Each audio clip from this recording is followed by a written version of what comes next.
কেমন আছো তোমরা সবাই? আমি শ্রী।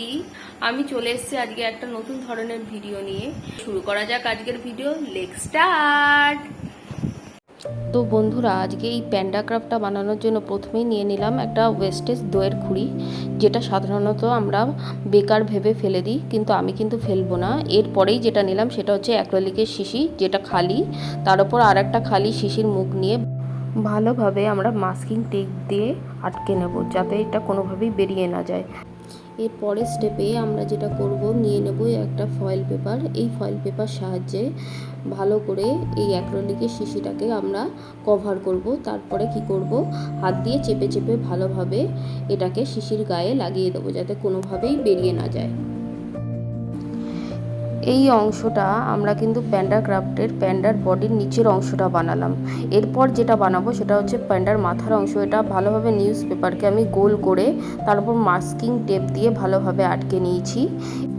এরপর বডির অংশে আমি মাস্কিং টেপ জড়ানোর পর ভালোভাবে একটু মোটা দেখানোর জন্য প্লাস্টিকের ব্যাগ ইউজ করেছি, এবং সেটাকে ভালোভাবে জড়িয়ে নেওয়ার পর আমি কিন্তু টেপ দিয়ে ভালোভাবে আটকে নেব।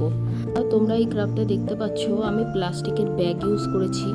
আমি প্রায় আমার সব ক্রাফটেই কম বেশি প্লাস্টিকের ব্যাগ ইউজ করে থাকি। এর প্রধানত দুটি কারণ: এক হচ্ছে পরিবেশকে প্লাস্টিক থেকে রক্ষা করা, আর দ্বিতীয় হচ্ছে এই প্লাস্টিক ইউজ করার ফলে ক্রাফটে ক্লের পরিমাণটাও যথেষ্ট কম লাগে। এরপরে নিয়ে নিয়েছি আমি ওয়ালপুট্টি ডো। এই ওয়ালপুট্টি ডো আমি ফার্স্টে ওয়ালপুট্টি গুলে রেখেছিলাম একটি বাটিতে, সেটাই ব্রাশের সাহায্যে লাগিয়ে তার উপর কিন্তু আমি ওয়ালপুট্টিটা অল্প অল্প করে লাগিয়ে নেব। প্রথম লেয়ার কমপ্লিট হলে সেটা শুকানোর পর আমরা এতে দ্বিতীয় লেয়ার করব।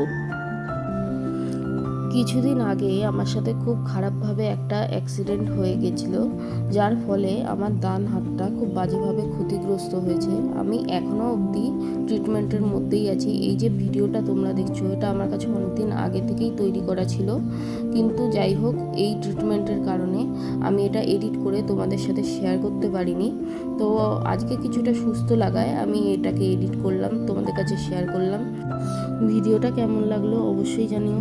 ভালো লাগলেও কমেন্ট করে জানিও, খারাপ লাগলেও কমেন্ট করে জানিও। তোমাদের এক একটা কমেন্ট আমার কাছে ভীষণভাবে গুরুত্বপূর্ণ। হ্যাঁ, অবশ্যই তোমরা কিন্তু সবার কাছে শেয়ার করো, যাতে এই ভিডিওটা সবার কাছে পৌঁছে যেতে পারে, আর আমি আরও বেশি করে উৎসাহ পাই ভিডিও বানাতে। আর তোমরা কিন্তু সাবস্ক্রাইব করতে অবশ্যই ভুলো না। এরপর আমি কিন্তু ফেসের ডিটেলিংটা করতে আরম্ভ করেছি। প্রথম লেয়ারটা ড্রাই হয়ে যাওয়ার পর দ্বিতীয় লেয়ার শুরু করেছি। এই যে প্যান্ডা ক্রাফটের কানের যে অংশটা আছে, এটা কিন্তু প্রথমেই আমি তৈরি করে রেখেছিলাম, তারপর ওয়ালপুট্টি দিয়ে লাগিয়ে নিলাম। এরপর দুটো জিনিস অ্যাটাচ করার জন্য আমি কিন্তু এমসিল ইউজ করছি। এমসিলটা ভালোভাবে দুটোকে আটকে রাখার জন্য সাহায্য করবে। এরপর পান্ডার হাত এবং পায়ের ডিটেলিং করার জন্য মাস্কিং টেপ ভালোভাবে জড়িয়ে নিলাম নিউজ পেপারের ওপর। নিউজ পেপারকে কিন্তু ভালোভাবে ফোল্ড করে তবেই মাস্কিং টেপটা জড়াতে হবে। এরপর এর ওপর ওয়ালপুট্টির লেয়ার লাগিয়ে আমি হাত এবং পাটা পান্ডার বডির সাথে জুড়ে দেবো।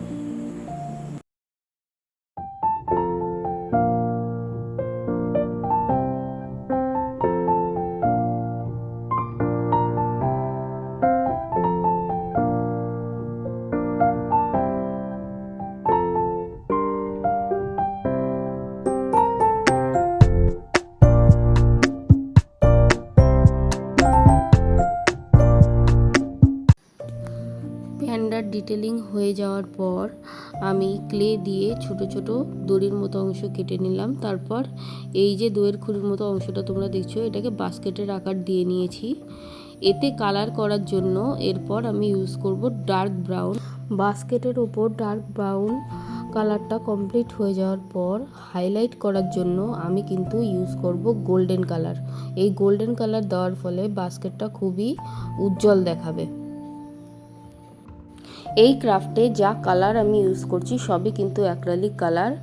এর আগে আমি এর ওপর কোনো রকমভাবে কোনো জেসো বা প্রাইমার ইউজ করিনি। ওয়ালপুট্টি ক্রাফটে একটাই সুবিধা, এর ওপর কোনো রকম প্রাইমার ইউজ করার প্রয়োজন পড়ে না। এর মধ্যে শুধুমাত্র অ্যাক্রিলিক কালার দিয়ে ভালোভাবে 2 অথবা 3 কোট করলে ভালো মতন শাইন চলে আসে। এরপরে আমি চোখের ডিটেলিং করার জন্য আমি কিন্তু কোনো ওয়ালপুট্টি ইউজ করিনি, আমি ইউজ করেছি গুগলি আইস। তোমরা কিন্তু চোখের অংশটা কালার দিয়েও করে নিতে পারো। এখন আমাদের পান্ডা ক্রাফট রেডি হয়ে গেছে। এর মধ্যে রাখার জন্য আমি কিন্তু ক্লিপ ইউজ করছি, তোমরা এটাকে হোম ডেকোরের জন্যও ইউজ করতে পারো।